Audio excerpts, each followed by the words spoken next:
Hi, this is TapCat. Welcome to part 6 of the series where I try to prove that being a complete klutz with a controller will not keep me from finishing Dark Souls. Now, this part of the commentary I'm doing after the fact. The reason why will become apparent shortly. So I wanted to try and do some co-op and help other people with the bell gargoyles. So I went and put down, my summoning sign. And unfortunately, after waiting for quite a while, nothing came of it. I would put it down and clear the area out, rest at the bonfire real quick. I did that a few times and just never got a nibble. I also never once heard the bells, so it just seems like there was nobody here. Because, there was just no evidence that anybody was taking on the gargoyles when I was trying to do this. So maybe we'll try that another time. So at this point, I decided to head back to Firelink Shrine. Now, one thing we hadn't done yet is ridden this elevator down there. This does take you directly back as far as we have come from Firelink. Again, I mentioned this in an earlier video. It's one of the things that is kind of amazing about Dark Souls is how interconnected they've made all these areas. So we have several odds and ends to take care of here. The first thing I want to do is go talk to the Firekeeper. We have a soul we're going to give her that'll upgrade our Estus Flask to +2. There's no real urgency to that, but, we have it, and we might as well get that taken care of.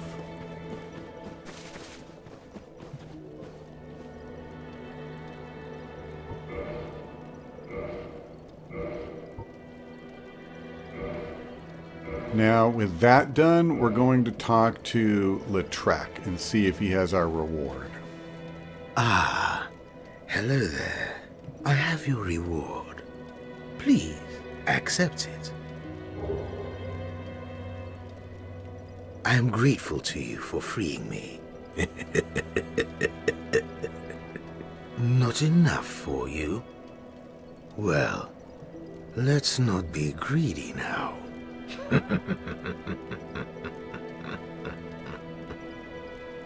We're going to go ahead and take a look at that medal he just gave us.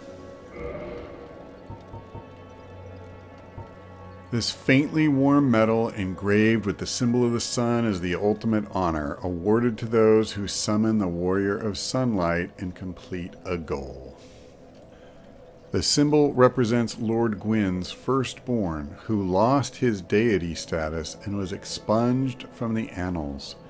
But the old god of war still watches closely over his warriors. By the lords, your face. Your humanity is really slipping, but there are methods. Most fools have more humanity than they know what to do with. Now, who do you imagine will make the best use of it? If you have the sense that he may not be entirely trustworthy, I'm with you. You again. What is it? Our futures are murky. Let's not be too friendly now.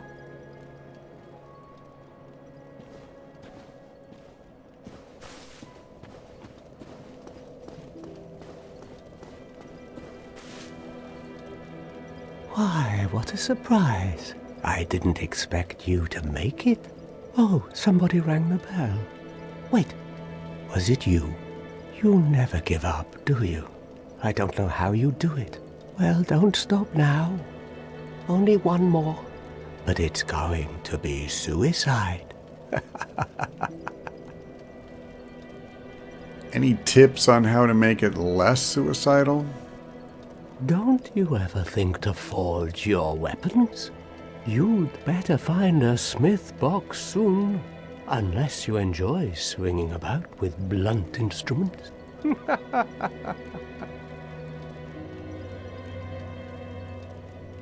What's wrong? Get a bit of a scare out there? No problem. Have a seat and get comfortable. We'll both be hollow before you know it.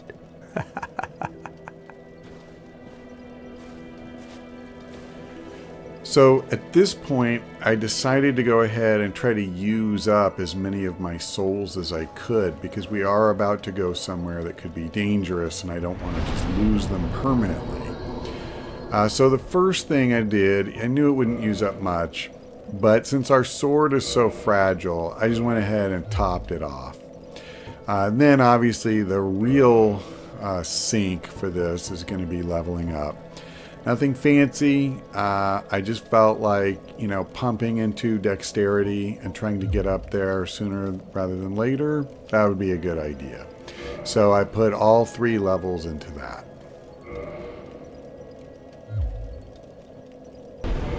Next, I wanted to go back to the Undead Asylum. There's a particularly useful ring there, and I want to get it.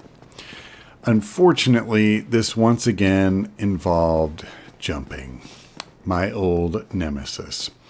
And after repeated failures, I finally looked online and I found that I'm not the only one who's had problems making that particular jump. And part of the problem, at least, my own ineptitude aside, is that if you're using DS Fix to unlock the frame rate on PC like I am, it apparently can make doing jumps harder. So with that knowledge, I logged out and disabled the frame rate fix. And what do you know? I almost made it my first time. I did make it my second time. And then I ended up having to do it a couple of more times. And I actually got both of those as well. So clearly that is a big factor. So anyway, once I finally made it to the right ledge, I got dressed again and headed out.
Now, at this point, having endured quite a bit of aggravation just making that stupid jump, all I wanted was to, get a hold of this ring and go. Just, as easily and quickly as possible.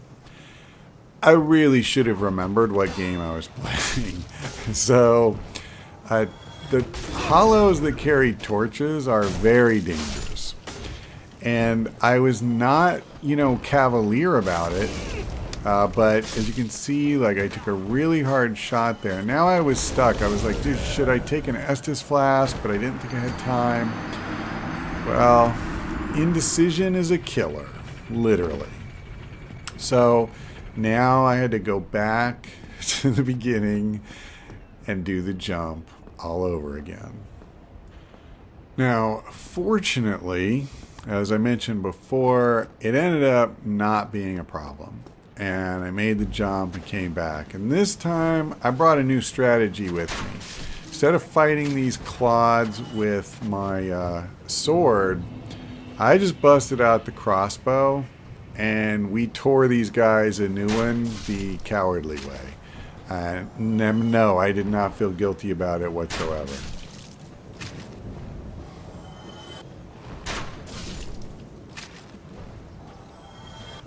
All right, so with those guys sorted out, there was another thing that I wanted to deal with involving this crow's nest over here. You, give me warm, give me soft.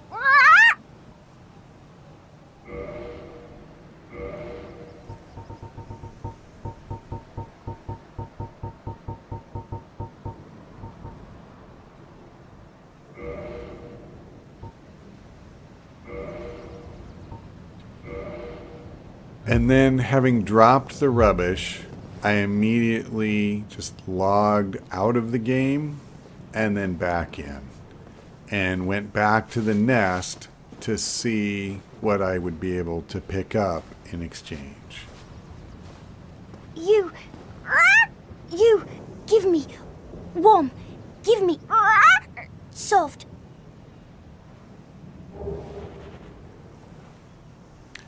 Now, we can't use that right now, but when we can, like, those are really good. Those are not easy to come across, at least not that I remember. So with that out of the way, now it's time to go inside. And this is where I wish I had done a little bit more research on the Undead Asylum, because I knew the basic idea. I want to get back to the area we were in before. But yeah, this floor, not so solid. And the Asylum Demon's big brother is here. So at this point, we're in a boss fight. And they killed those two dorks. That's not a big deal. So now at this point, what choice do I have but to see how tough this guy is? Dodge the first attack, hit him a couple of times. If you notice, I didn't exactly drain his hit point bar. Now I backed up because I figured it would work like the Asylum Demon's attack that way. And that attack almost killed me. I did not know when he brought that hammer down it was going to be an AoE, and then he finished the job.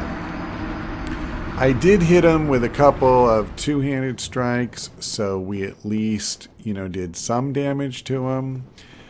But at this point, all I wanted was to go back and leave him in peace. And these 3,000 some souls I was carrying with me, that was a small price to pay for the wisdom that I had gained in the process. So as you can see, I avoided the center of this floor, and all I wanted to do was get back to the area where we originally entered the fight with the Asylum Demon. I didn't remember, the exact path. It took me a second to kind of get my bearings. But then I got it, that it was up this way. Now, that boulder reset, as you can see, so that caused me an anxious moment. Now, this part, I actually don't know if these guys are beefed up from their former state, but I imagine they are. I think all of the hollows here probably were. They simply are not as dangerous, maybe, as the torch wielders are. But, this guy, unless you're very careless, he shouldn't really hurt you.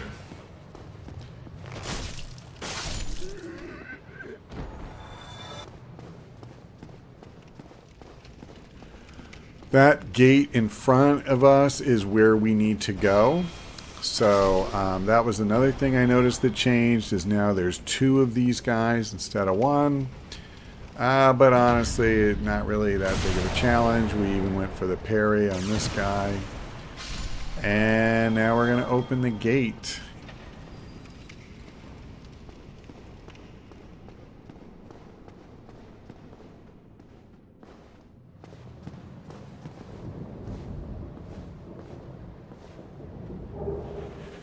And so the rusted iron ring is mine at last.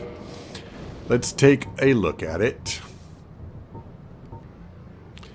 This iron ring was used to shackle the guilty. It's terribly rusted and faintly stained with blood.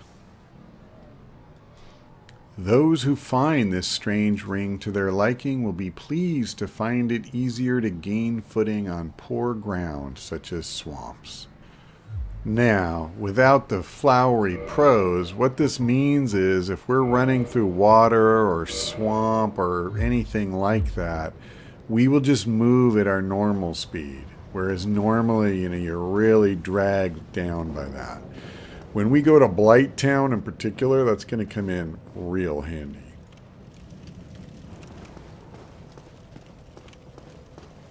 Now, there is one more thing here, and I'm a little torn about whether to do it. See, that knight, he's the one who helped us at the beginning. He died and went hollow. Yeah, I wasn't sure I was going to go in there, but he saw us and came out. So I don't have any choice now but to fight him, and he's hitting me. He's hitting me hard, and he didn't respect the Estus Flask tradition. Now, I thought I had my shield up there, and at this point, I actually started getting a little anxious because I was wondering, like, here, see, he did damage to me even though my shield was up.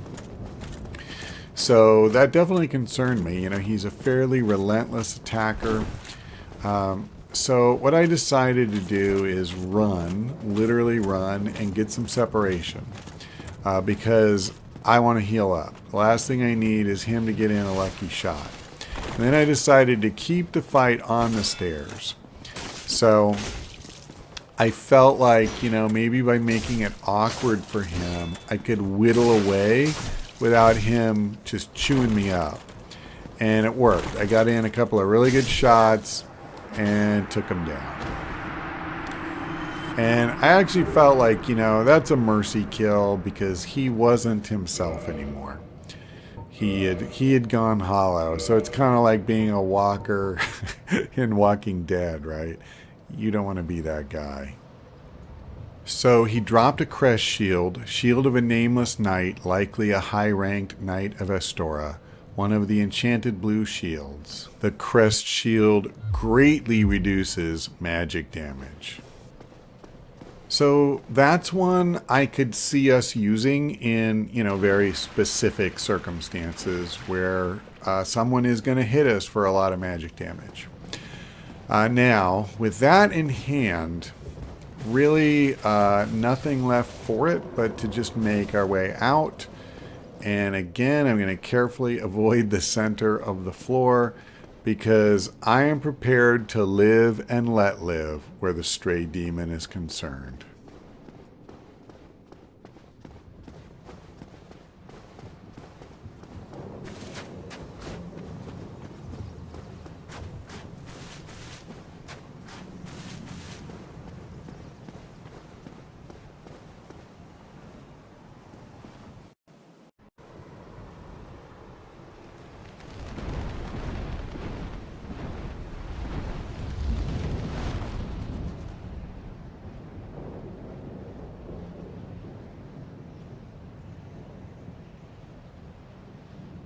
With the rusted iron ring in hand, I decided to go after Havel's ring next. Now, Havel, if you don't know about him, wears either the heaviest armor in the game or, close to it, as well as a giant shield. He also swings an enormous club that regardless, of how much health I might have or what shield I'm using or anything, he will kill me with one shot if he connects, period. Because he's so dangerous, I want this fight to be as short as possible. And my strategy for doing that is I'm going to rely exclusively on parrying and getting a riposte to do my damage. I'm not going to chip away at him with my sword. I'm also going to go into the fight badly wounded on purpose to trigger the bonus damage from my red Tearstone ring. This is one of the reasons I purposely got it at the beginning of the game with this fight in mind. Because I don't want to have to chip away at him, for a long time. I want this fight to be as short as possible because I know that I'm only ever one mistake away from dying. So when I got here, I purposely jumped off that edge to take some damage, and that activated the buff. You can see the glow. That's what that means, the damage buff from the ring. So now I just have to start parrying. And he swings that big old club, and we got the parry. I was shocked when I saw 450 points of damage. I honestly just didn't expect to do that much. So at this point, I was feeling pretty good because I felt like I would only need a few parries. And as you can see, we got the second one, and then there he goes again, and we got the third, and he's down. In part 0, I actually included some footage from a test game that I played. And I was doing like 110, I think, per riposte. I mean, it was just a fraction of this. Now, that sword was not upgraded like this one. And of course, I didn't have the red tearstone ring. So those two factors are what I attribute the difference to. After I saw the kind of damage we did to Havel, I realized that I probably didn't need to be quite as afraid of the Black Knights as I had been. And there were two that we had left behind, both in the Undead Burg area. So I decided to go after each of them in turn. Approaching this guy, I went for a two-handed grip on my sword. I figured I'm hitting him from behind. You know, let's take the hardest shot that I can. And I wanted to try and hit him, you know, twice, once with a quick follow-up. That worked, but I did take a fairly vicious shot in return. At the same time, he's at about half health, and I managed to get a heal in. So, you know, I was feeling pretty good about that exchange. But we're on the stairs where my sword isn't so good, so I back up because I want to be able to take a swing. See it, the stupid column blocked me mostly. But I'm chipping away at his health. I got a little reckless there. Now, I decided at this point not to heal. I wanted my next shot to be lethal. Even though he was fairly low, I just wanted to know that if I connected, you know, he would die. And I was willing to take a risk, you know, to make that happen. So now the path is open to this shiny. I didn't remember what was down here. I just remembered he was guarding one. And it turns out to be the blue tearstone ring. So this is kind of a counterpart to the red that I've been wearing. Instead of boosting damage when your HP gets low, it instead boosts your defense.